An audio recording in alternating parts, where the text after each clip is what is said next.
Mabuhay! Architecture lives here. Walk Intramuros with Say and Riri. Imagine stepping into Intramuros for the first time. Every corner feels like hiding a secret, urging you forward. Each turn heightens your anticipation, like flipping through pages of a book, until the city delivers its surprise ending. This changing sequence of views is what Colin calls serial vision. A journey where the city reveals itself, not all at once but step by step, moment by moment. As Colin describes, cities unfold like a story. The view constantly shifts. Walls on either side create suspense, until suddenly, the grand facade of the Manila Cathedral reveals itself. Nice.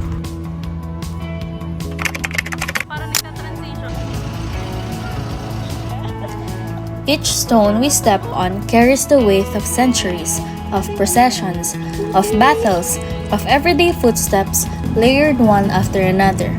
Look down, and the character of Intramuros is under our feet. The cobblestone streets, worn smooth by time, guide our movement. The floor of a townscape is more than just ground.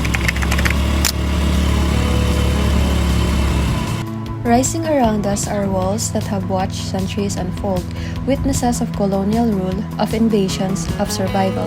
Walk long enough and you begin to feel the presence of history pressing in. Here, the massive stone walls define Intramuros. They aren't just barriers, they are the frames that enclose and shape our experience.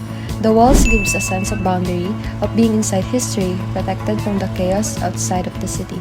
They do more than just divide space.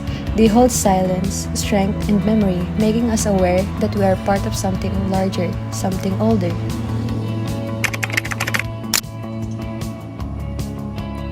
After the narrow streets, a clearing suddenly opens. The city breathes, the sound of church bell echoes, and people gather, drawn naturally to the center. It's the Plaza Roma. This open square is a gathering point, framed by the Manila Cathedral and colonial buildings. Cullen calls this a square for all tastes, a node where paths meet, where people pause, and where architecture creates a sense of hope. This is where the soul of the city becomes most visible. White observed that the success of public spaces depends on something simple: places to sit. Here in Intramuros, benches, steps, and ledges invite people to rest, wait, or chat. These seats transform a passing street into a lived-in place. Sino kaya?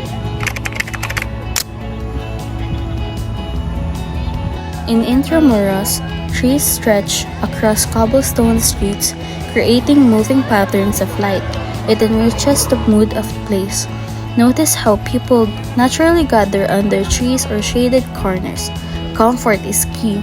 White found that access to sun and shade makes space adaptable, allowing people to choose where they feel at ease.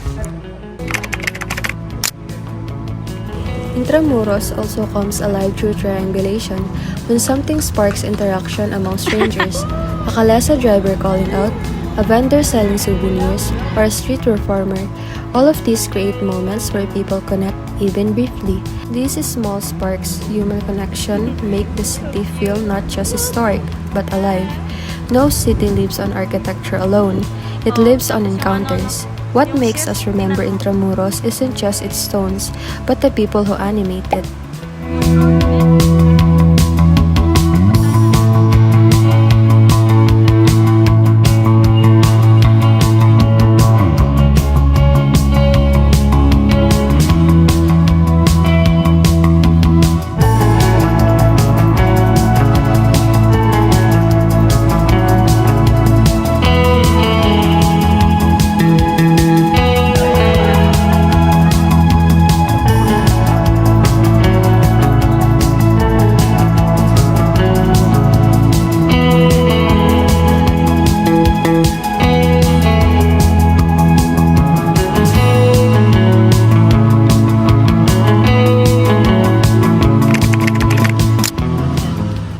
So right now, we're walking along the shared pathway here in Intramuros.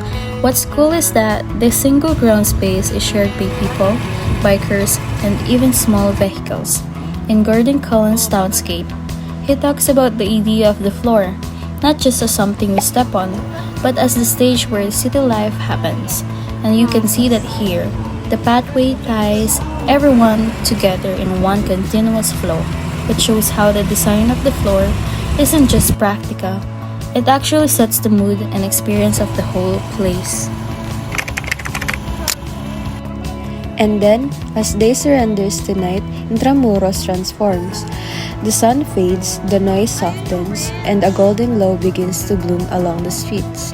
As day fades, even in our brief glimpse, those old-world street lamps whisper stories of the past ornate, colonial-style posts casting a golden glow that softly guides your last step through Intramuros. They don't just illuminate, they enchant, wrapping the night in timeless charm, as if reminding us that history never really sleeps.